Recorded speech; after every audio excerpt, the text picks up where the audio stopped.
Some say that alongside this see it to believe it world is the shadowy realm of the supernatural. Sometimes the residents of that dimension touch us, and in one moment, our lives are changed forever. America's Lady of Supernatural Thrillers, Mary Ann Pohl, is your real Ghost Chatter host. On this podcast, you'll hear stories by real people who have seen real ghosts. Gordon tells us about an unwelcome encounter with his dead father-in-law. And Lori tells us about a dead logger who looked for his wife and daughter for years after his death, until she helped him find peace. Then there's Victoria, who shares her story of a long-dead pig, Edna June, who still watches over her ranch. Did you know a cafe in Anchorage, Alaska is haunted by the ghost of a woman who was blown to bits by a hired hitman? Once in a while, Mary Ann will podcast a tale taken from the genre she loves best, the supernatural. These are just a few of the stories you will hear, and these stories just keep coming. Welcome to today's Real Ghost Chatter episode.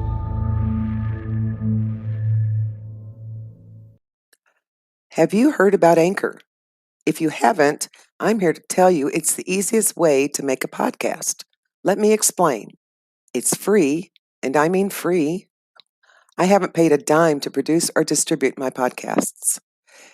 There's a creation tool that allows you to record and edit your podcast right from your phone or computer. How easy is that? Podcast distribution can be a headache, but not with Anchor. Anchor distributes your podcast for you so it can be heard on Spotify, Apple Podcast, and many, many more. As a bonus and not an obligation, you can make money from your podcast with no minimum listenership. Anchor has everything you need to make a podcast in one place. Download the free Anchor app or go to anchor.fm to get started.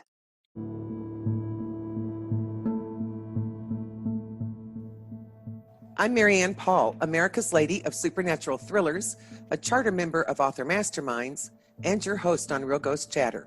I'm thrilled to welcome Cil Gregoire today. She is also a charter member of Author Masterminds and known as Alaska's sci-fi queen. Cil was born in New Orleans, grew up in the Louisiana swamp, and then settled in Alaska as a young woman. After decades of living the Alaska dream, teaching school in the bush, commercial fishing in Bristol Bay and Norton Sound, and building a log cabin in the woods, life had provided her with plenty to write about. The years of immersion in the mystique and wonder and challenges and struggles of living in remote Alaska molded her heart and soul. It is that deep connection she shares with her readers. Cil has authored the Oracle of Light series, which includes Crystalline Aura, Anthea's World, Elemental Forces, and Interstellar Ruse. You can find out more about Cil at www.authormasterminds.com/CIL-GREGOIRE. So Cil, I want to welcome you to the show. Thank you. I'm so happy to be here. Happy to have you here. It's so fun to have somebody I already know on the show that I share another love with, which is the writing, of course. And so, but today we're going to talk about your paranormal experiences. I'm first going to ask you what happened. Well, when I was ages 6 through 8, I lived in a tiny community called Grandpoint, Louisiana. And at the time, Grandpoint, Louisiana was a gravel road going through cane fields and tobacco fields and bell pepper fields. It was a farming community, and at the end of that road was a very tiny community. And my family rented a house there. It's an old Cajun type home. Every time there was a thunderstorm, or I'd get up at night and try to go to this bathroom that was attached to the back end of the house, like a lot of old Cajun houses are. I would experience someone behind that door. The door would rattle, the handle would rattle.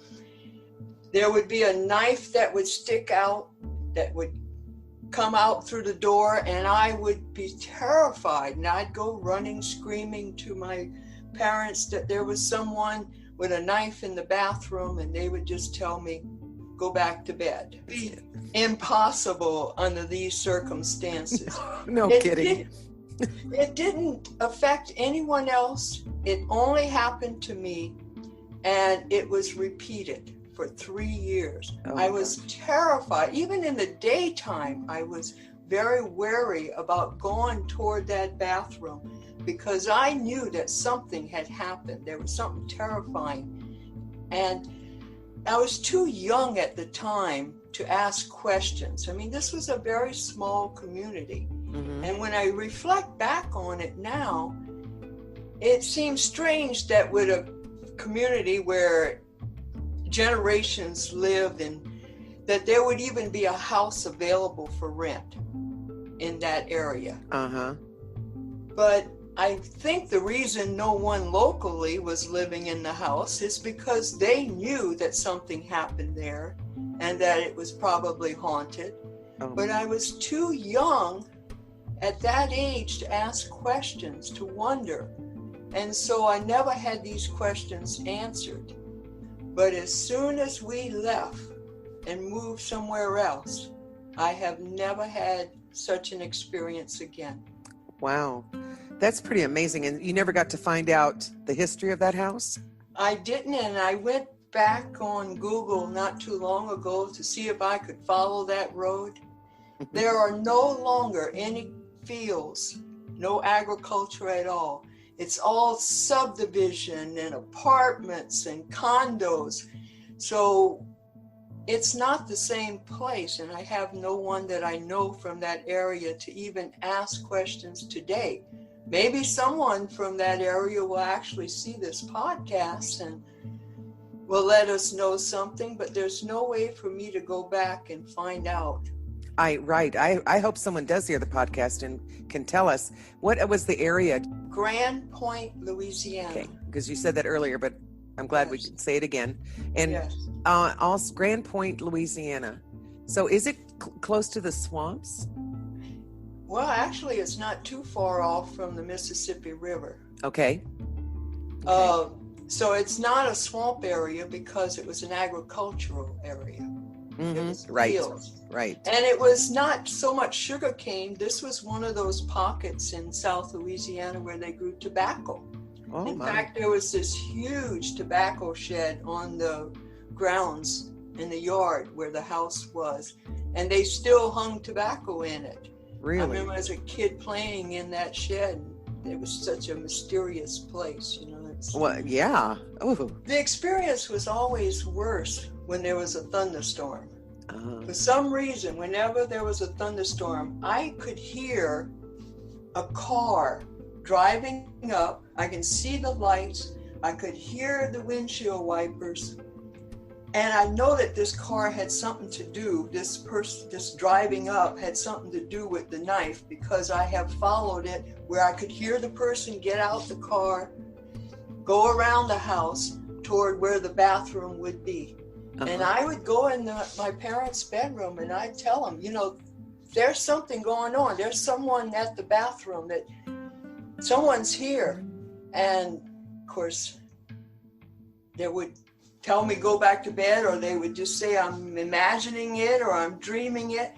But I don't have the experience of waking up from a dream. It seems like it's happening in real time. What you're saying and the explanation you're giving is exactly what I've heard from other people who have had paranormal experiences, that you were not dreaming, you were wide awake, you were going to the bathroom, and they had the same thing. And also, people didn't experience what you experienced, your family not experiencing.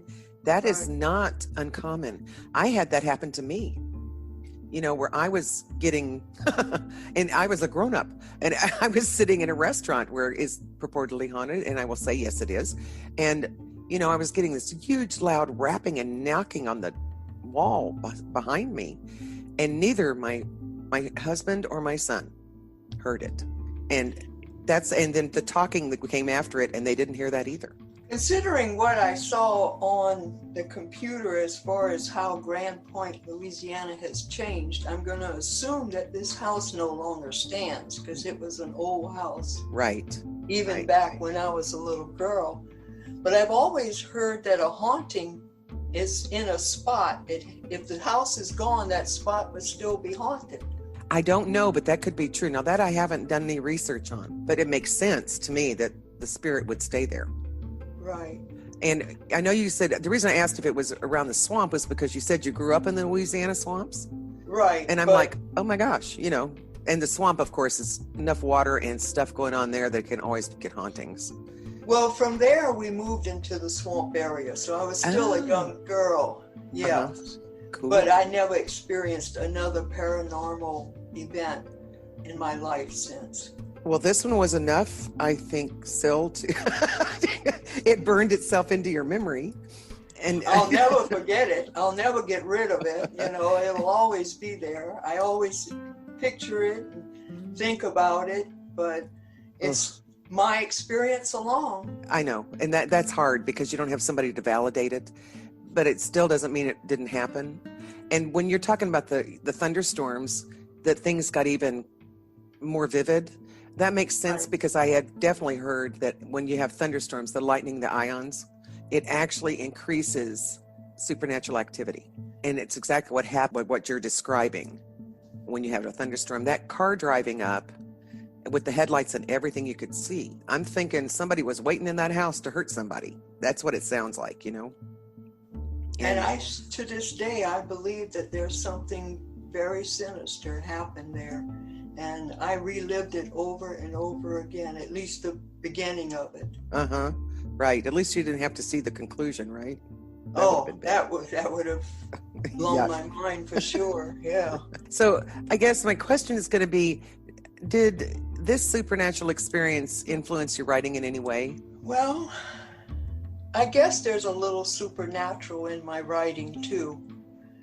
I don't know if this experience is why I let a little supernatural experience come into the writing, but I don't think it had a direct influence on my writing. My writing is more influenced by my life in Alaska and the experiences I've had. And I have not experienced an Alaska ghost either, so. That's good. I didn't ever experience a ghost up there either. So they seem to keep pretty much to themselves. I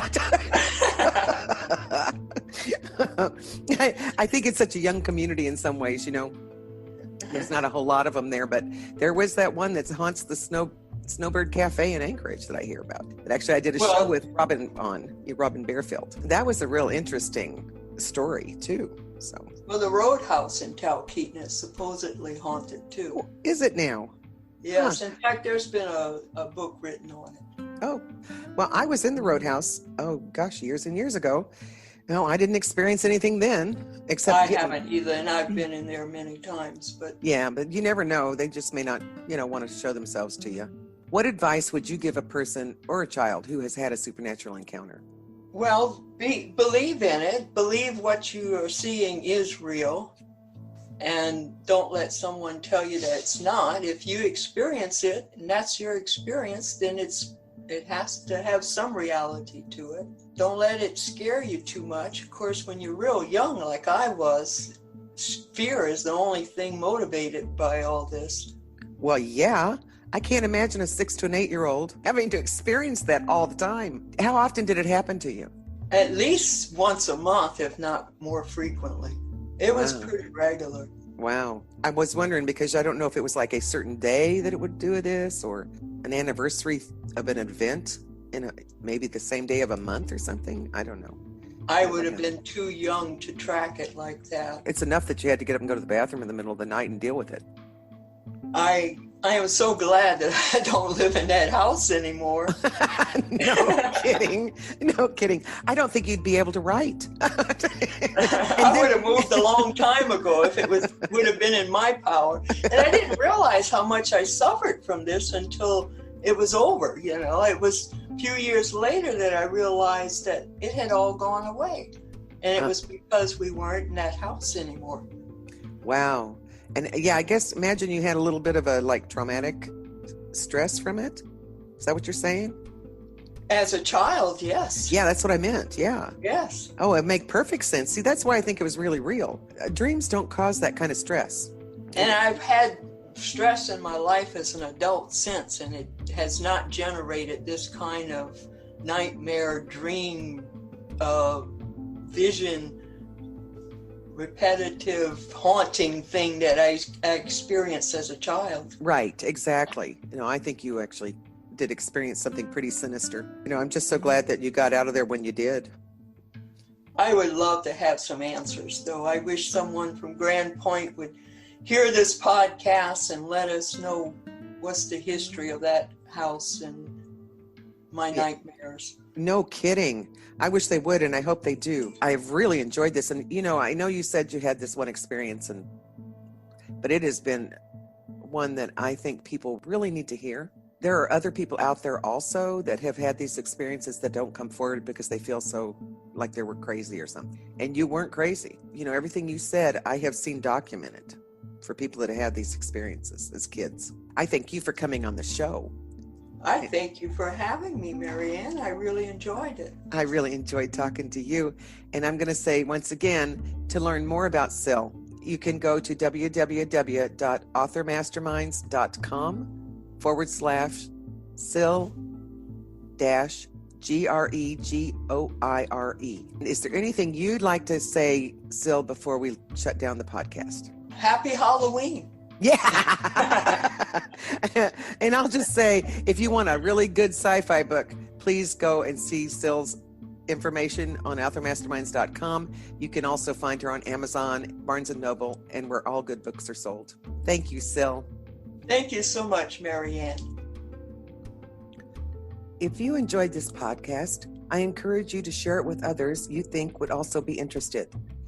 If you'd like to know more about me, go to MaryannPoll.com and or authormasterminds.com/MaryAnn-POLL. Until next time, may the wind always be at your back, the sun on your face, and the good Lord walk beside you.